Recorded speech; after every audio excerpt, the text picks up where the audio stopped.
Um, what can I say?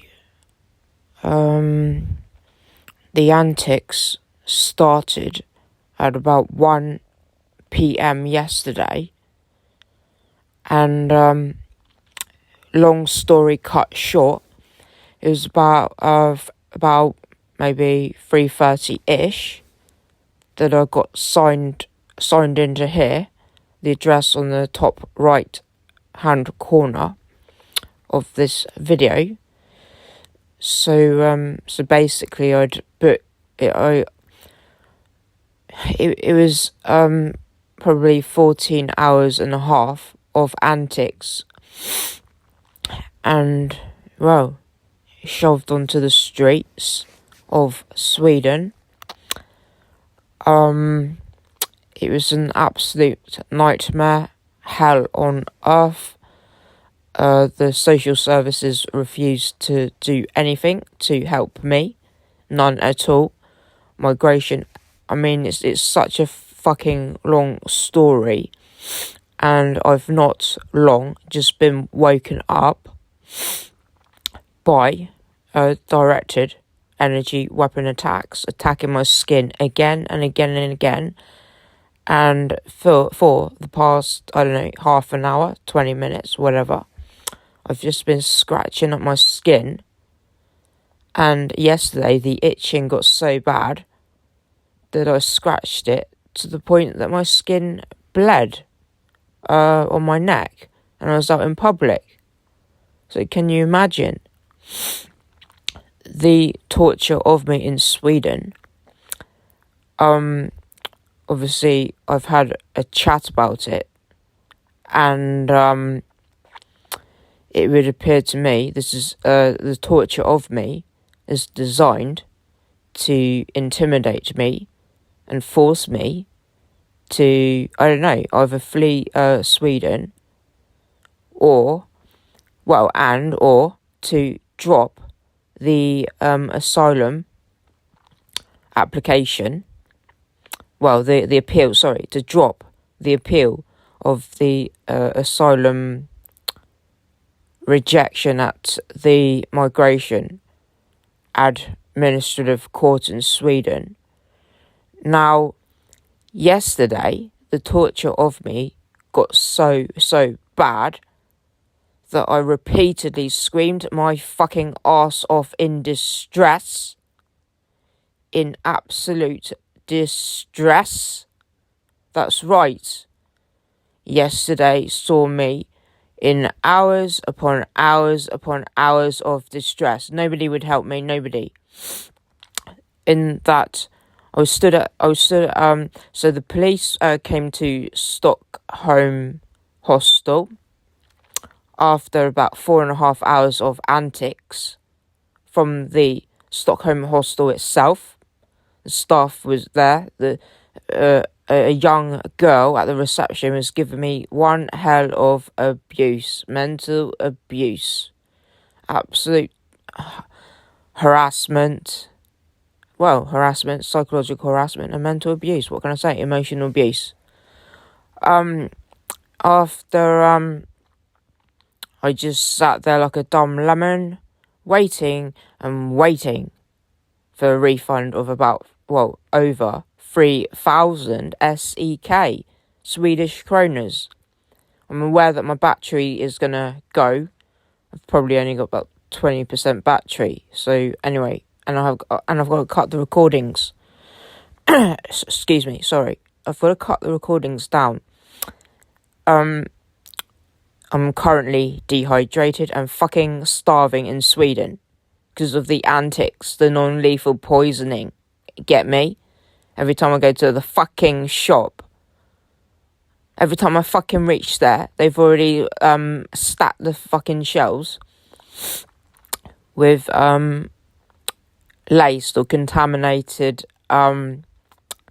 products, food.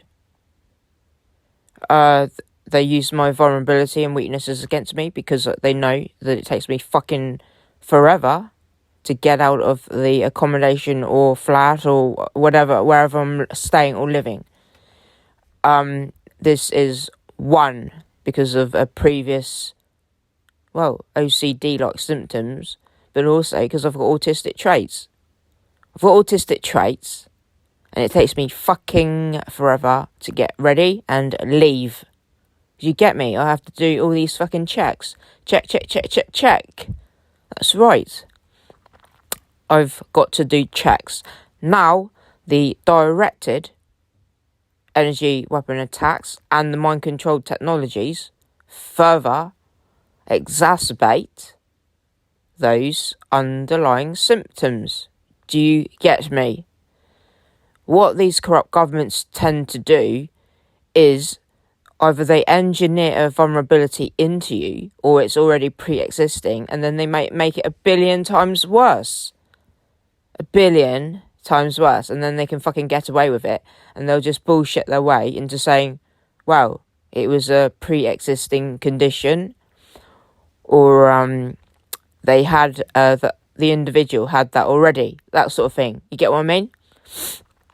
And they might have engineered that anyway. They might have caused it anyway, that vulnerability. They might have caused it. And then having caused it, this particular vulnerability, right? It might be an OCD, it might be... God knows, right? God knows.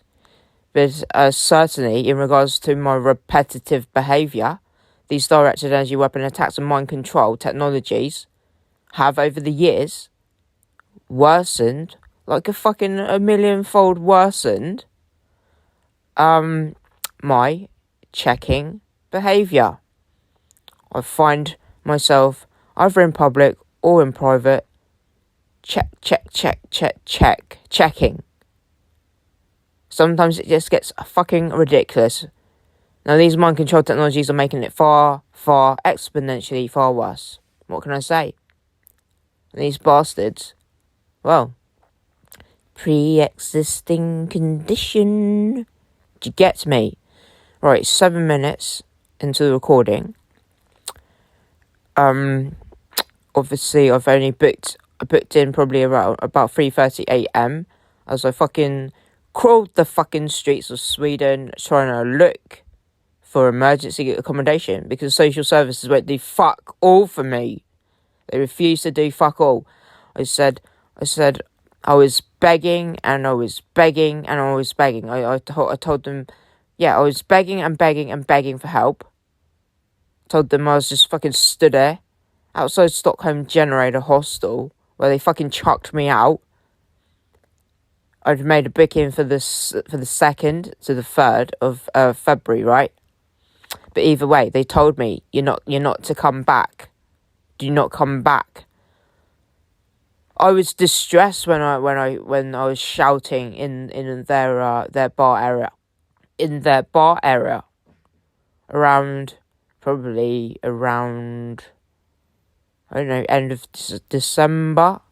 Weeks ago, right? Weeks ago. I tried to explain to them, I said, well, you can think of it as me doing my activism work. Having these loud speeches inside the bar area, near the reception, you could think of it as my activism work. And I said, I've got invisible disabilities of autistic traits.